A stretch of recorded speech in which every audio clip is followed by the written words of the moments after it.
জল সমাধি রাম মন্দিরের প্রধান পূজারীর। প্রথা মেনে সরজু নদীতে বিলীন মহন্ত সত্যেন্দ্রনাথ দাস। অগ্নিতে সৎকার নয়, মাটিতে সমাধিও নয়। প্রচলিত হিন্দু রীতি মেনে পঞ্চভূতে বিলীন হওয়ার জন্য অগ্নিদেবের কাছে সমর্পণ নয়, নয় সাধু সন্তদের মতো ভূমিতে সমাধি। অযোধ্যার রাম মন্দিরের প্রয়াত প্রধান পুরোহিত মহন্ত সত্যেন্দ্র দাসের সৎকার হল জল সমাধির মাধ্যমে। নিয়ম অনুসারে শরীরে ভারী বস্তু বেঁধে সরজু নদীর জলেই সমাধি দেওয়া হল রাম জন্মভূমি অযোধ্যার প্রধান পুরোহিত মহন্ত সত্যেন্দ্র দাসের দেহ। জানা গেছে বহু প্রাচীন এই প্রথা বর্তমানে খুবই বিরল। গত শুক্রবার পুরোহিতকে জলে সমাধি দেওয়ার ভিডিওটি ছড়িয়ে পড়ে বিভিন্ন নেট মাধ্যমে, আর তা ঘিরেই দানা বাঁধল বিতর্কের। এমন শেষকৃত্য দেখে অনেকেই বেশ অবাক হয়েছেন। তবে এই প্রথায় জলে দেহ সমাধিস্থ করার রীতি নাকি বহু সাধক সম্প্রদায়ের মধ্যেই খুবই প্রচলিত। সরজু নদীর তীরে অযোধ্যা, রামায়ণের গল্পে বিভিন্নভাবে জুড়ে রয়েছে সরজু নদী। জানা গেছে বুধবার সকালে Sanjay Gandhi post graduate institute of medical সায়েন্সে প্রয়াত হন অযোধ্যার রাম মন্দিরের প্রধান পুরোহিত মহন্ত সত্যেন্দ্র দাস। মৃত্যুকালে তার বয়স হয়েছিল 85 বছর।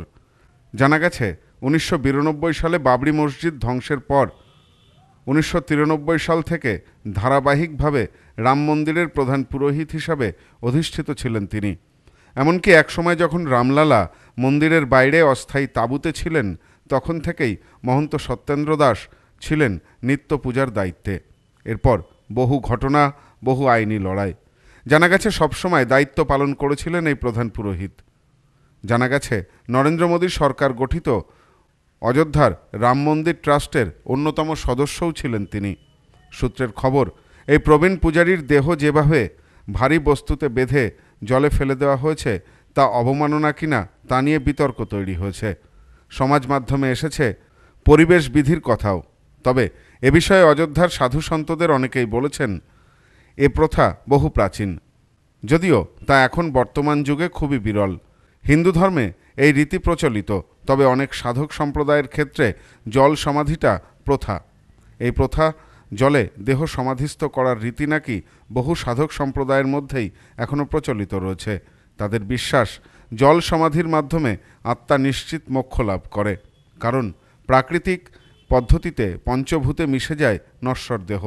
তবে সাধু সন্ত বা পুরোহিতদের মতো যারা জাগতিক আসক্তি থেকে দূরে থাকেন, শুধু তাদেরই এই পদ্ধতিতে সৎকার করা হয়। জানা গেছে অযোধ্যার নৃপতি রামচন্দ্র নাকি সরজুতেই বিলীন হয়ে গিয়েছিলেন। প্রাচীন এই পদ্ধতিতে মৃতদেহ নৌকা করে মাঝ নদীতে নিয়ে যাওয়া হয়। এরপর প্রয়োজনীয় ধর্মীয় উপাচার পালন করে বৈদিক স্তোত্র পাঠ করতে করতে বালি বা পাথর বোঝাই বস্তার সাথে দেহটি বেঁধে জলে ফেলে দেওয়া হয়, যাতে একেবারে সলিল সমাধি ঘটে দেহের। দেহ শায়িত অবস্থায় ভাসানো হয় না, দেহ থাকে সিদ্ধযোগ মুদ্রায়, অর্থাৎ তিনি যেন ধ্যানমগ্ন। সেইভাবেই দেহ জলে দেওয়া হয়। জানা গেছে হিন্দু ধর্মে রামায়ণ, মহাভারত এবং অন্যান্য পৌরাণিক গ্রন্থে ঋষি সন্তদের জলে সমাধি দেওয়ার বর্ণনা রয়েছে। বৃন্দাবনের বিশিষ্ট সাধক দেবরাহ বাবা এবং অনেক সাধুর জলে সমাধির মাধ্যমে শেষকৃত্য সম্পন্ন হয়েছিল। মহন্ত সত্যেন্দ্র দাসের শেষকৃত্য জল সমাধি রীতি অনুসারে সম্পন্ন হয়। ধর্মীয় বিশ্বাস অনুসারে জল সমাধির মাধ্যমে আত্মা দ্রুত মোক্ষ লাভ করে। এর কারণ হল জল একটি পবিত্র এবং বিশুদ্ধ উপাদান। সূত্রের খবর, সত্যেন্দ্রর উত্তরসূরি নির্বাচন করতে চলতি মাসেই অযোধ্যায় রাম মন্দির ট্রাস্টের বৈঠক হবে বলে জানা গেছে।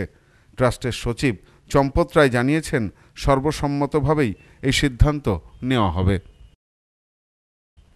Bureau report, news no man's land, Ayodhya.